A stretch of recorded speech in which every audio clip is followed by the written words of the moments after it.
이제 9월 첫째 주입니다. 오늘 또 1일인데요.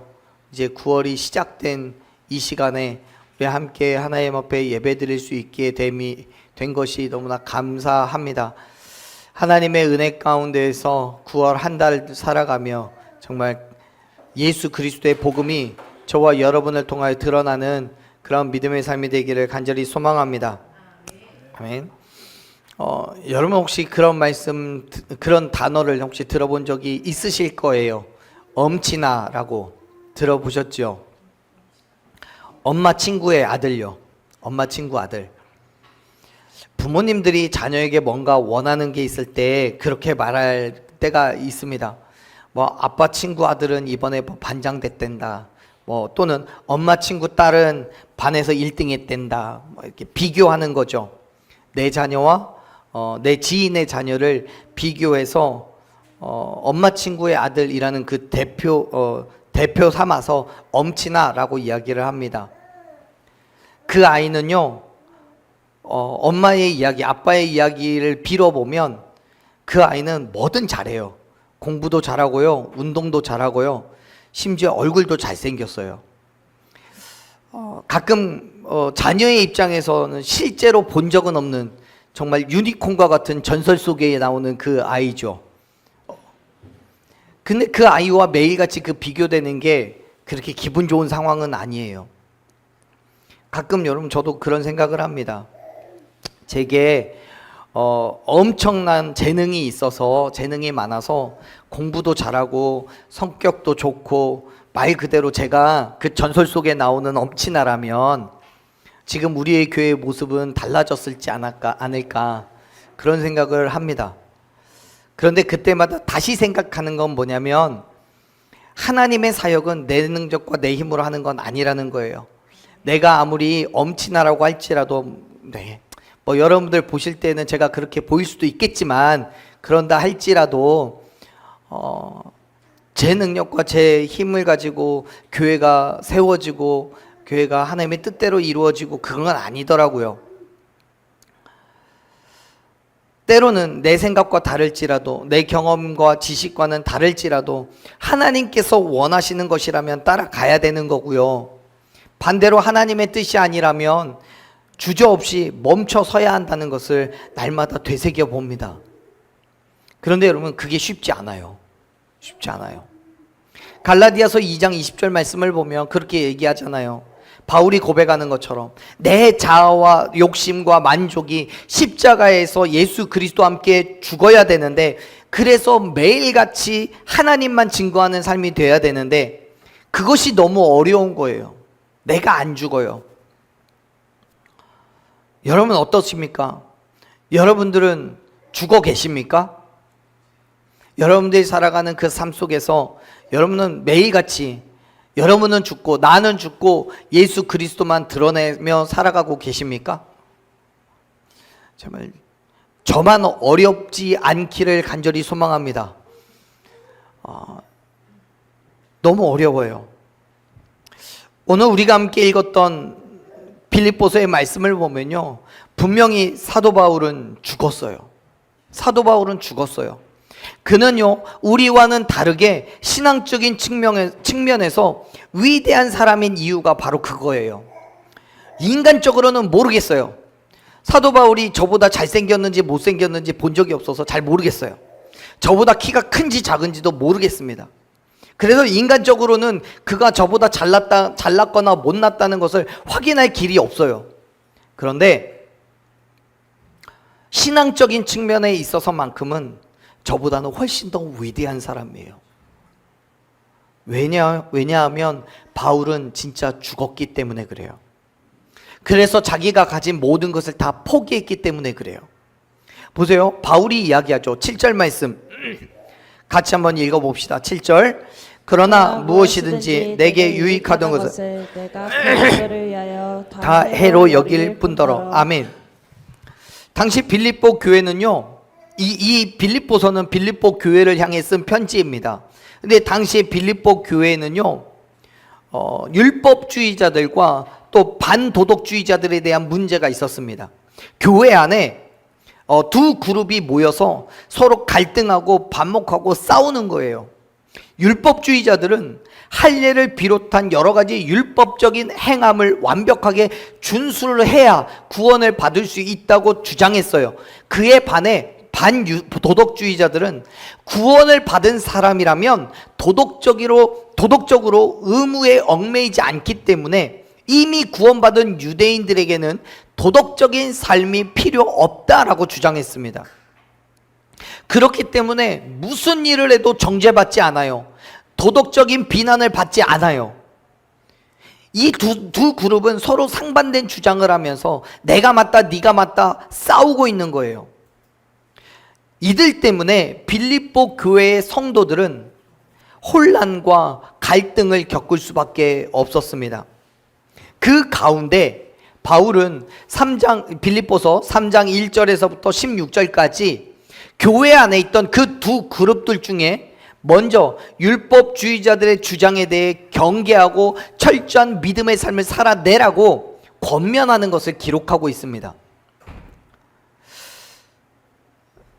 바울에게 있어서는요, 이러한 율법주의자들의 주장이 정말 무가치한 거였어요. 가치가 없었어요. 왜냐하면 의미가 없으니까. 그렇잖아요. 어떤 율법을 지켜 행하는 것이든 그것이 하나님이 원하시는 것이 아니라면 그 율법은 그냥 행악하는 것에 불과해요.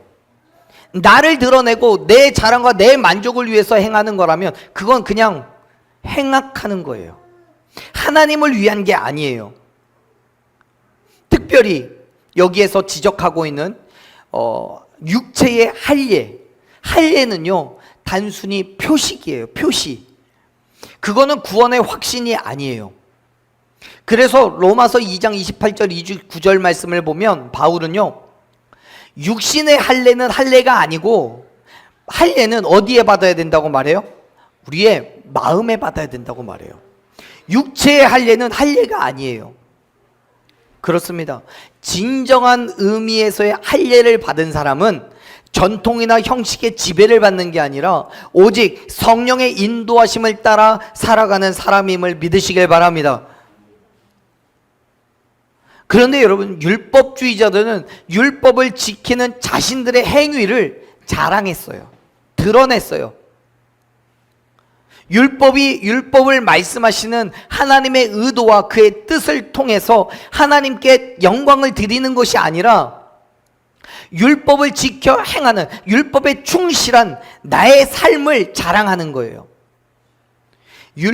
그래서 세상에서는 자기의 자랑을 삼고 자기의 가문과 학벌과 물질과 지식이나 경험이나 그런 걸 중요하게 여기듯이 율법주의자들은 내가 율법을 지키고 있어라는 이야기를 자랑스럽게 하는 거예요. 그게 중요했어요. 여러분, 교회를 다니면서도요, 그리스도인이라고 하면서도요, 여전히 나를 드러내고 나의 지식과 경험을 의지합니다. 왜요? 정말 죄송한 말씀이지만 그에게는 하나님이 존재하시는 게 아니에요. 하나님을 믿는다고 하지만 여전히 세상의 가치에 매여 있는 거예요. 마치 율법주의자들이 예수님을 믿는다고 하면서 여전히 율법에 매여 있는 것처럼요. 사람들의 시선을 생각하고요, 자기 만족을 얻고요, 그것이 충족돼야 잘하고 있다라고 생각하는 거예요. 얼마 전에 꽤 유명한 교계 안에서는, 우리 침례교회 안에서는 꽤 유명한 어느 한 목사님이, 선배 목사님이 정말 오랜만에 저에게 전화를 하셨습니다. 저 그 유명한 목사님이신데 저랑 좀 친분이 있어요. 그분이 저한테 전화를 하셔서 제일 처음 하신 말씀이 뭐였냐면 성도는 많이 늘었어? 라는 안부 섞인 그런 질문이었습니다. 물론 그 질문은요, 정말 말 그대로 안부예요. 안부. 묻는 거예요. 정말 우리 교회 성도가 늘었는지 줄었는지 그게 궁금한 거는 아니었을 거예요. 그런데 저도 알아요. 근데 그 질문을 듣는 순간 마치 저의 가치가 성도의 수에 비례하는 것과 같은 그런 느낌을 받았습니다. 여러분, 목회자로서의 저의 가치는 뭘까요? 그리스도인으로서의 여러분의 가치는 무엇입니까? 목회자로서 저의 가치가 교회의 크기에, 성도의 수에 비례되는 것은 아니잖아요. 아니라고 해주셔야 돼요. 아니에요. 그것과는 상관없이 제가 얼마나 하나님과 동행하는 삶을 사느냐에 있다라고 저는 생각합니다. 물론 여러분들도 마찬가지일 거예요. 하나님과 동행을 한다는 건요, 하나님의 생각으로 산다는 거예요. 하나님의 주권적인 섭리로 산다는 거예요. 우리가 예배를 마칠 때 결단 찬양하잖아요. 이따가 예배 마칠 때 우리 오늘 또 할 텐데, 그 가사를 보면 마지막에 주의 뜻대로 항상 살리라, 그렇게 고백하잖아요. 그게 우리의 믿음이 돼야 돼요. 액트처치, 행동하는 교회, 우리의 행함이 돼야 되는 거예요. 주님의 뜻대로 사는 거예요. 여러분 보세요. 어떤 아이가 부모님과 함께 마트를 갑니다. 그러면 그 아이가 마트에 들어가는 순간 그 마트에 혼자 다니게 됩니까? 아니면 부모가 혼자 그냥 다니게 둡니까? 자기가 막 뛰어다니고 막 정신없이 그렇게 헤매고 그렇게 다닙니까? 아이의 나이에 따라서 또 달라질 수는 있겠지만, 보편적으로 그 아이는 부모님과 함께 다니는 게 맞죠. 무슨 일이 어떻게 있을지 모르기 때문에 같이 다니는 거예요. 아이가 자기가 가고 싶은 대로 막 뛰어가면요, 오히려 가서 잡아다가 옆에다 둡니다. 물건을 살 때도 그래요. 아이는 자기가 사고 싶은 것을 말하지만 부모는 그것을 무조건적으로 수용하진 않아요. 부모의 판단에 따라서 아이가 원하더라도 그걸 사줄 수도 있고 사주지 않을 수도 있습니다. 그것은 전적으로 누구 판단에 의한 거예요? 부모의 판단에 의한 거예요. 맞죠? 그 판단에 아이는 따라가는 거예요. 따라가야만 해요. 아무리 울고 불고 때를 써도 따라가야만 하는 거예요. 그러면 여러분, 그 마트 안에 있었던 부모와 아이 사이에 있는 그 모든 상황은 아이의 생각과 아이의 의지와 아이의 뜻에 있습니까? 아니면 부모의 의지와 부모의 생각과 부모의 뜻에 있습니까? 누구예요? 부모에게 있잖아요. 하나님과 동행한다는 건 그런 거예요. 같이 있지만 따로 노는 게 아니에요. 지금 바로 바울의 모습이 그런 거예요.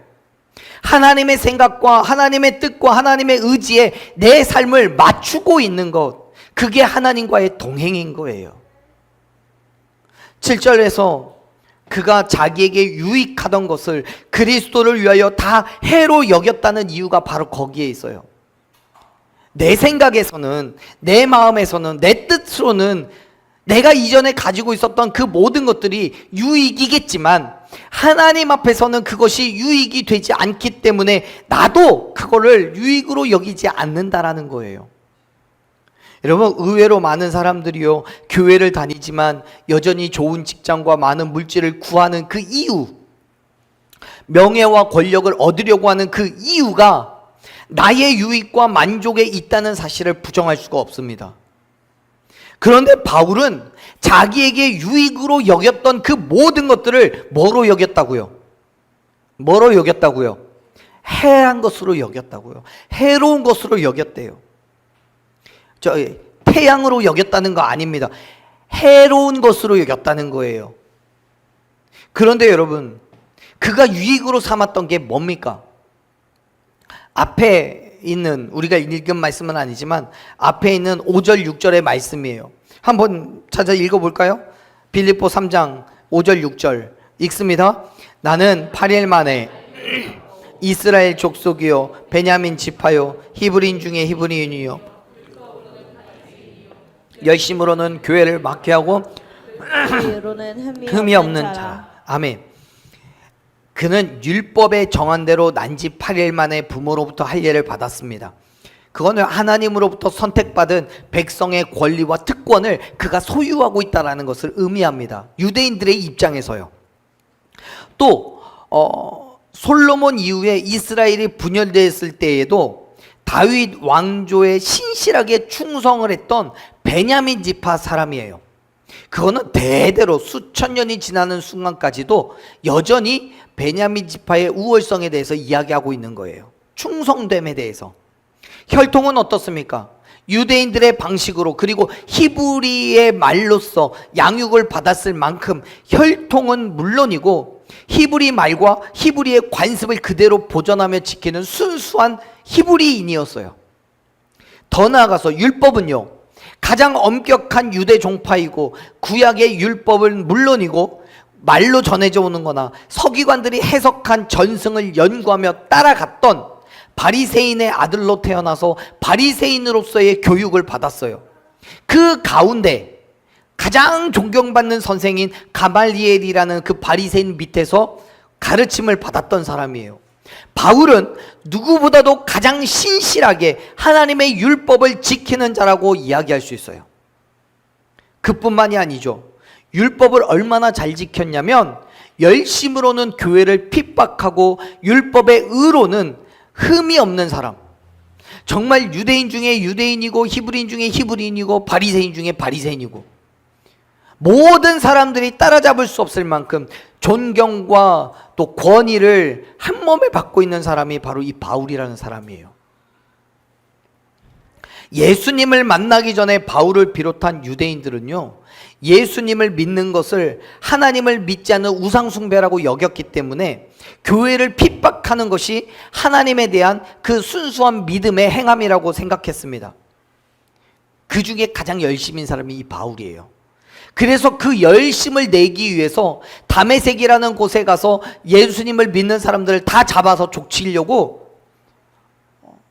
대제사장에게 가서 우리 표현을 하면 구속영장 같은 영장을 받아서 다메섹으로 가던 중이었던 거예요. 그만큼 누구보다도 완벽한 삶을 살았기 때문에 바울은 누구에게든 떳떳하게 자기를 자랑할 수 있었어요. 나 이런 사람이다라고요. 이 땅에 나보다 더 하나님을 섬기는 일에 열심인 사람은 없다라고 말할 수 있었어요. 4절 말씀 한번 봐볼까요? 4절 보면요, 그렇게 이야기합니다. 다른 이가 육체를 신뢰할 만한 것이 있는 줄로 생각한다면, 다른 누가 내가 자랑할 것이 있다라고 말한다면 바울은 나는 더욱더 그러한다고 그래요. 나는 그 사람보다 내게 있는 걸 더 자랑할 만하다라고 말하는 거예요. 여러분, 저를 포함해서 여기 계신 모든 사람들 중에 바울과 비교하여서 더 낫다라고 생각하시는 분 있으면 손 한번 들어보세요. 나는 바울보다 더 나아요. 뭐 키, 얼굴 이런 거 말고요, 신앙적인 측면에서요, 믿음의 측면에서요, 최소한 저는 안 그래요. 저는 너무도 부족한 사람이에요. 바울에 비교하면요, 침례 요한이 예수님의 신발끈을 묶기에도 부족한 자라고 고백했던 것처럼 저는 그의 그림자도 못 밟을 사람이에요. 그만큼 신앙적인 측면에서 바울을 따라잡을 수가 없어요. 그러한 바울이 다메섹 도상에서 예수님을 만난 이후에 전도자의 삶을 살아가면서 자기에게 유익이라고 여겼던 그 모든 것들을, 즉 할례, 가문, 지파, 혈통, 학문, 열심, 그 모든 것들이 이제는 다 필요가 없다라고 고백해요. 필요 없어요. 바울이 유대인으로 살아갈 때는 그것들이 정말 유익이 있죠. 충분히 도움이 돼요. 하지만 이제 예수 그리스도를 만나고 삶이 변화된 이후에 이전의 자랑거리가 아무짝에도 쓸모가 없어진 거예요. 왜요? 구원이 할례나 가문이나 지파나 혈통이나 열심이나 그런 거에서 오는 것이 아니라는 것을 깨달았기 때문에 그래요. 사랑하는 여러분, 우리가 하나님의 자녀가 되고 구원을 받고 하나님의 나라에 들어갈 수 있는 이유는 무엇 때문입니까? 뭐에 있어요? 어디에 있어요? 그렇습니다. 예수 그리스도의 죽으심과 부활하심을 믿는 그 믿음으로 구원함을 얻은 줄로 믿으시길 바랍니다. 그렇기 때문에 이전에는 구원의 조건이라고 생각했던 그 모든 것들이 무가치한 것, 무의미한 것이 돼버리고 만 거예요. 오히려 이전에 그 유익한 것들이 내 발목을 잡고 여전히 자랑으로 삼으라고 유혹하고 시험하기 때문에 바울은 그거를 그냥 무가치한 것으로 끝나는 것이 아니라 오히려 해로운 것이라고 규정해버려요. 해가 되는 거라고. 사랑하는 여러분, 바울이 말하는 것과 같이 그 어떤 것도 예수 그리스도 외에는 우리에게 자랑할 것이 없음을 믿으시길 바랍니다. 내게 있는 그 모든 것들은 그 어느 것 하나도 자랑할 것이 없어요. 내게 유익이 된다고 생각하는 것들, 혹 내게 있는 지식, 내게 있는 경험, 내게 있는 만족, 누군가의 인정이나 세상의 물질, 그 모든 것을 비롯하여서 명예나 권력 등 수많은 것들이 예수 그리스도의 죽으심과 부활하심을 믿는 저와 여러분에게는 아무런 의미가 없음을 믿으시길 바랍니다. 우리가 구원을 얻기 위해 필요한 것은 무엇뿐이라고요? 예수 그리스도요. 예수 그리스도의 죽으심과 부활하심을 믿을 때에 우리가 구원함을 얻을 수 있는 거예요. 아멘. 그래서 예수님과 동행하는 자들에게 있어서는 세상의 것들이 다 무가치한 거예요. 그렇기 때문에 사랑하는 여러분, 여전히 세상의 것들을 기대한다면 앞에서 말씀드렸듯이 정말 죄송하지만 그에게는 하나님이 없는 거예요. 여러분, 예수님을 믿는 사람들에게는 예수 그리스도 외에는 자랑할 것이 아무것도 없는 줄로 믿습니다. 오늘 저와 여러분이 하나님 앞에 다시금 나아가 정말 예수 그리스도의 죽으심과 부활하심을 믿는다고 고백할 때 우리에게 있어서 세상의 그 모든 것들은 아무런 가치가 없는 것이 될 줄로 믿습니다. 우리에게 있어서는 무엇이 가장 중요해요? 예수 그리스도를 아는 것이 정말 중요해요. 8절 말씀을 한번 같이 읽어보죠. 빌립보서 3장 8절 말씀 읽습니다.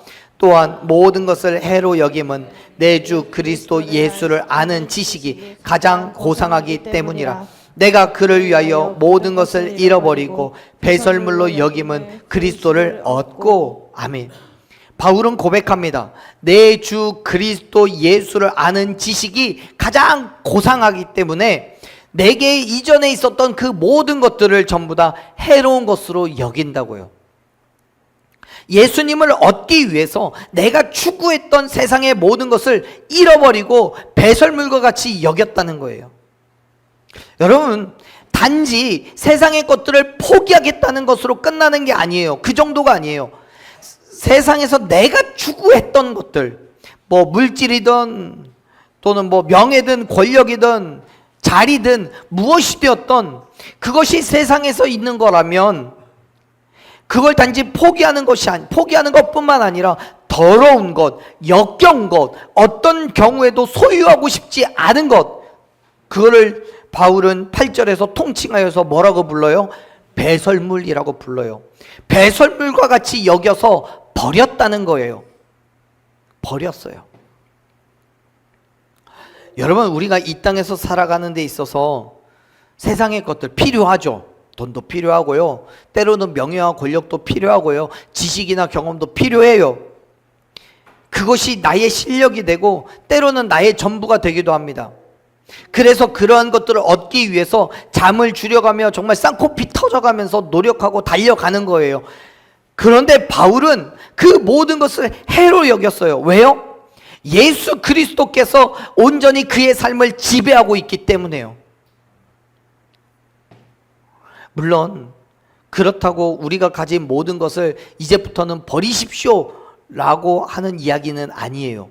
무슨 말이냐면 그 모든 것들이 예수 그리스도를 위한 것이 아니라 내 자랑, 내 만족, 내 유익을 위한다면 그걸 포기해야 된다는 거예요.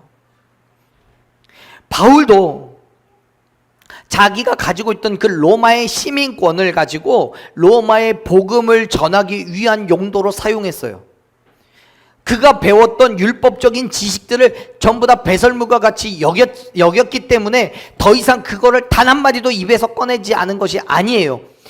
유대인들과 논쟁을 할 때 그가 가지고 있었던 그 지식을 무기로 사용했어요. 다시 말해서 바울은 그가 가지고 있었던 모든 것들을 이전에는 자기 자랑과 자기 만족과 자기의 유익을 위해 사용했다면 이제는 예수 그리스도의 복음과 예수 그리스도의 십자가를 드러내기 위한 용도로 사용했다는 거예요. 그 과정 속에서 어떠한 것을 포기해야 된다면, 내려놓아야 된다면 기꺼이 그렇게 했어요. 사랑하는 여러분, 저와 여러분이 가지고 있는 건 무엇인지 모르겠습니다. 우리가 남보다 지식이 뛰어날 수도 있고요, 남보다 가진 것이 많을 수도 있고요, 남보다 키도 클 수도 있고요, 남보다 잘생겼을 수도 있어요. 여러분, 그 모든 것들이 나의 유익이 되지 않고 하나님의 유익이 되기를 간절히 축원합니다. 하나님께 드릴 수 있는 기쁨으로 드릴 수 있는 하나님의 자랑이 되기를 간절히 소망합니다. 내 것이 아니란 말이에요.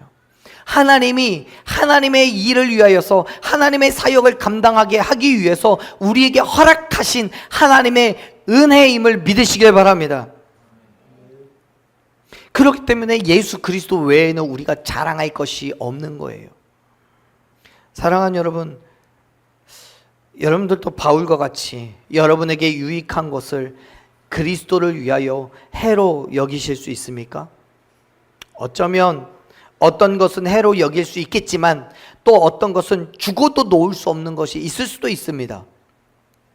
어쩌면 무의식적으로 세상적인 것, 인간적인 것을 추구할 수 있습니다. 그런데 여러분, 복음을 위한 것이 아니라면, 예수 그리스도를 위한 것이 아니라면 그 무엇도 해로운 것으로 여길 수 있는 저와 여러분 되기를 간절히 소망합니다. 보세요. 예수님은 이 땅에서 자기의 자랑과 유익을 드러내지 않으셨어요. 예수님이 또 바울이 우리에게만 그런 것을 요구하는 게 아니에요. 바울은요, 로마서 5장 8절에서 우리에게 뭐라고 권면해 주고 있습니까? 로마서 5장 8절 말씀 한번 보십시오. 우리가 아직 죄인이 되어 있을 때 그리스도께서 우리를 위하여 죽으심으로 하나님께서 우리에게 대한 자기의 사랑을 확증하셨느니라. 아멘. 그렇습니다. 예수님께서는 저와 여러분을 위해서 죽으셨어요. 그리고 그 일은 우리에게 대한 하나님의 극진하신 사랑하심을 어떻게 한 거예요? 드러내신 거예요. 증거로 삼으신 거예요. 즉 예수님께서 이 땅에 오신 건 자기의 자랑과 유익과 만족을 위해 오신 게 아니에요. 오직 하나님의 영광을 위하여, 우리의 죄를 대속하시기 위하여 기꺼이 자기에게 있는 최고의 유익, 당신에게 있는 최고의 유익, 즉 생명을 포기하셨음을 믿으시길 바랍니다. 심지어 그건 우리가 요청한 것도 아니에요. 하나님의 주권적인 섭리로 그 놀라운 일을 하신 거예요. 그렇기 때문에 우리는 그걸 뭐라고 불러요? 은혜라고 부르는 거예요. 그렇다면 여러분, 우리가 그 은혜를 받았기 때문에 내 유익, 내 만족, 내 자랑 따위에 목숨을 거는 게 아니라 오직 예수 그리스도만 바라봐야 되는 거 아니겠습니까?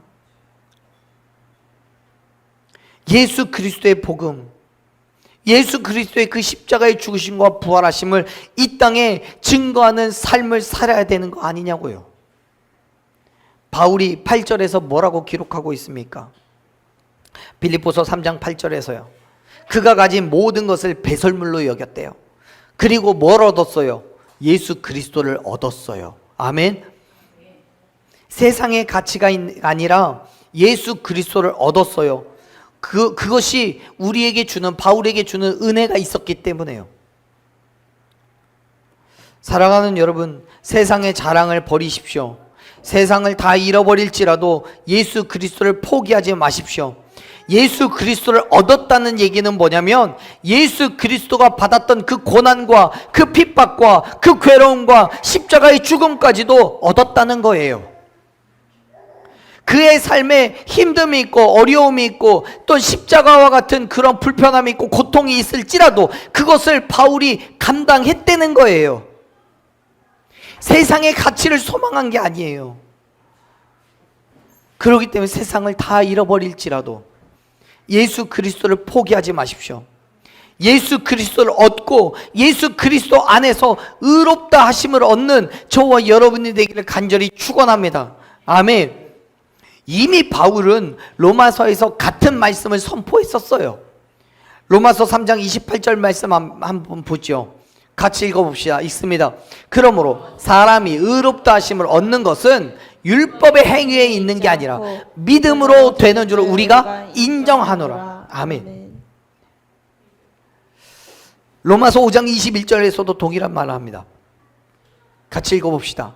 이는 죄가 사망 안에서 왕노를 한 것 같이 의로 말미암아 왕노릇하여 우리 주 예수 그리스도로 말미암아 영생에 이르게 함이라. 아멘. 의로 말미암아서 예수 그리스도로 말미암아서 영생에 이르게 된다라고 선포하잖아요. 그래서 바울은 세상의 것이 아니라 예수 그리스도를 향한 그 믿음을 소유하라고 우리에게 말하고 있는 거예요. 그 예수 그리스도를 얻음으로써 그 안에서 의롭다 하심을 얻고 그로 인해서 영생을 이르게 되기 때문에요. 사랑하는 여러분, 세상의 모든 가치를 내려놓고 오직 예수 그리스도를 얻으시기를 축원합니다. 우리가 예수 그리스도를 얻음으로써 영생에 이르게 된다는 사실을 다시 한번 기억하시기를 바라요.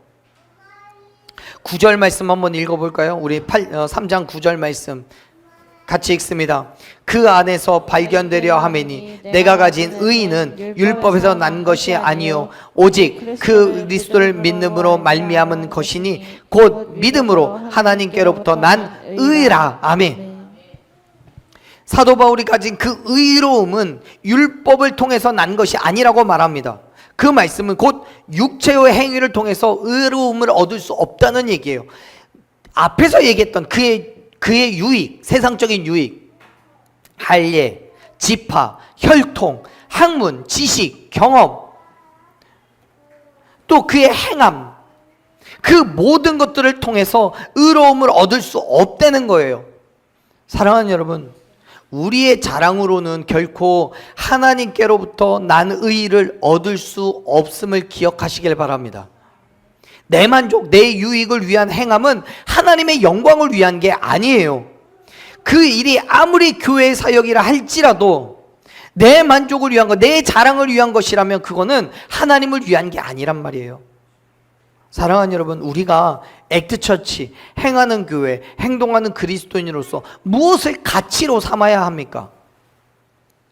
예수 그리스도가 아닌 세상 사람들의 이목을 위한 그러한 행함은 우리에게 아무런 유익이 없습니다. 바울이 선포하는 것처럼 세상의 모든 것을 배설물과 같이 여기십시오. 더 정확하게 말하자면 하나님께서 우리에게 허락하신 것들, 물질, 건강, 환경, 명예, 권력, 그러한 모든 것들을 내 자랑과 내 만족을 위해서 사용하지 말고 내 유익을 위해서 사용하지 말고 오직 하나님께 영광과 그의 찬양을 드리기 위한 도구로, 하나님의 나라를 세우기 위한 도구로 사용하는 저와 여러분 되기를 간절히 축원합니다.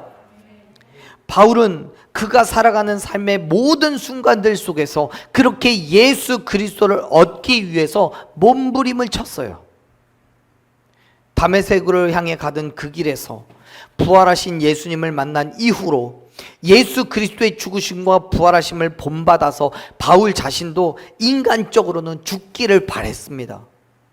자기의 욕망과 자랑과 만족과 유익을 죽였어요.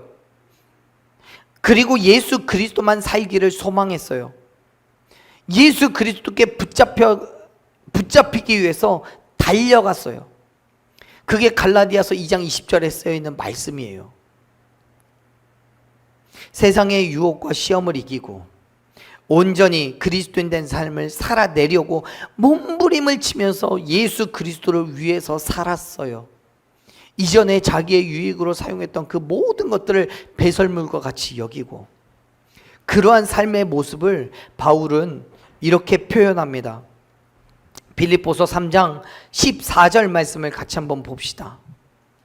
14절 말씀 읽어봅니다. 표대를 향하여 그리스도 예수 안에서 하나님이 위에서 부르신 부름의 상을 위하여 달려가노라. 아멘. 사랑하는 여러분, 그리스도인 된 삶을 살아내는 건 쉽지 않아요.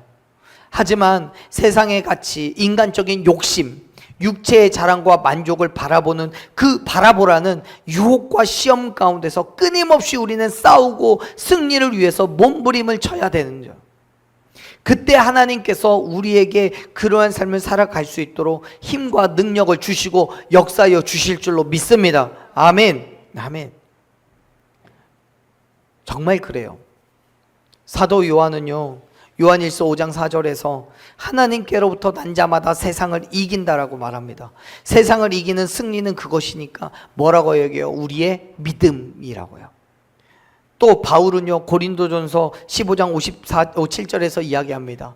우리 주 예수 그리스도로 말미암아 우리에게 승리를 주시는 하나님이라고요. 즉 우리가 예수 그리스도 안에 있을 때 하나님께서 우리에게 모든 것에서부터 승리할 수 있도록 힘과 능력을 주신다는 거예요. 사랑하는 여러분, 오늘 이 시간 다시 한번 믿음의 고백으로 나아갔으면 좋겠습니다. 내 유익이 되었던 세상의 모든 것들, 그것이 이제부터는 내 유익이 아니라 하나님의 유익과 하나님의 만족으로 살아가게 해달라고 간구했으면 좋겠습니다. 그러한 믿음의 결단이 있었으면 좋겠어요.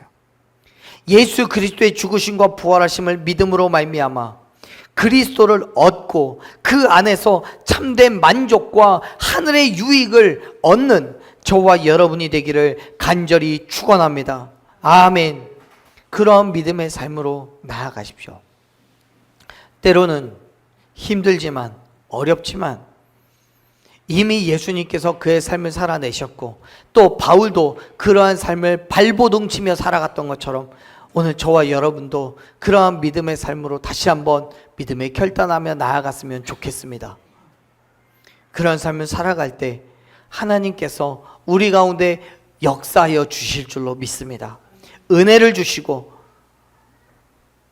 우리의 삶에 풍성하신 하나님의 축복을 부어 주실 줄로 믿습니다. 아멘. 우리 이 시간 함께 찬양으로 결단하며 나아가기를 원합니다. 여러분, 우리가 살아가는 이유는요, 나의 자랑을 위해서가 아닙니다. 오직 예수 그리스도 때문이에요. 우리가 여기 있는 이유도요, 예수 그리스도 때문입니다. 나를 통하여서 오직 예수 그리스도만 드러나기를 여러분 간구하십시오. 예수님이 내 안에, 내가 예수님 안에 거하기를 여러분 구하십시오. 그러한 삶의 자리로 우리가 몸부림을 치면서 나를 죽이고 나아갈 때 오직 예수 그리스도가 내 안에서 살아 나를 통하여 오직 예수 그리스도가 세상에 드러나고 하나님의 사랑을 선포하게 하실 줄로 믿습니다. 나는 죽고 예수 그리스도만 살아 그의 뜻을 온 땅에 드러내는 그러한 삶의 자리로 오늘 믿음의 결단을 하고 나아가는 저와 여러분 되기를 간절히 축원합니다. 아멘. 이 시간 함께 이 찬양 함께 고백하며 나아가십시다.